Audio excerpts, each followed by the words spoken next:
everyone, what is microsporogenesis? Microsporogenesis क्या होता है? The process of formation of microspore from microspore mother cell through meiosis is known as microsporogenesis.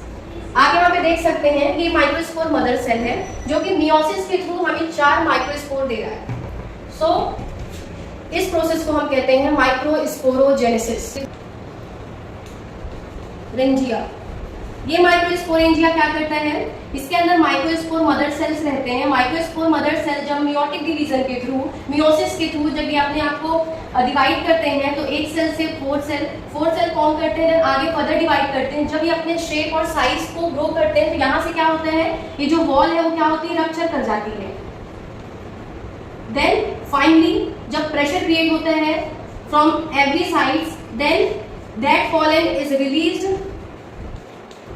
and then this is known as pollen grain. And so pollen grain is a main gametophyte और pollen grain का जो shape होता है वो spherical structure होता है. Then इसका जो डायमीटर होता है 25 से 50 माइक्रोमीटर इन डायमीटर होता है. और ये जो हमारे pollen grain होते हैं इनकी 2 लेयर होती हैं. It has 2 layer. Outer layer को हम कहते हैं एक्साइन एंड इनर लेयर को हम कहते हैं इंटाइन. एंड नाउ एक्साइन क्या होता है, किसका बना हुआ होता है? इंटाइन क्या होता है, कौन सी लेयर होती है, किससे बनी हुई होती है? So exine is a outer layer of pollen grain. Then जो एक्साइन है it is made up of sporopollenin.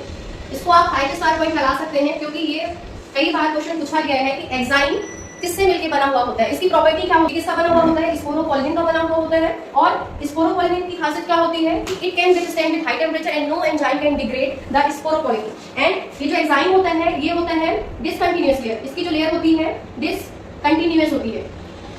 Then intine होता है, ये हमारे पॉलन ग्रेन का इनर लेयर होता है जो कि किसका बना हुआ होता है? सेलुलोज एंड पेक्टिन का बना हुआ होता है. और इसकी जो लेयर होती है वो होती है continuous layer. So what is the difference between exine and intine? Exine जो होता है pollen grain की outer layer होता है, whereas intine is the inner layer. Exine is made up of sporopollenin, whereas intine is made up of cellulose and pectin. Third, then exine has a discontinuous layer, whereas intine has a continuous.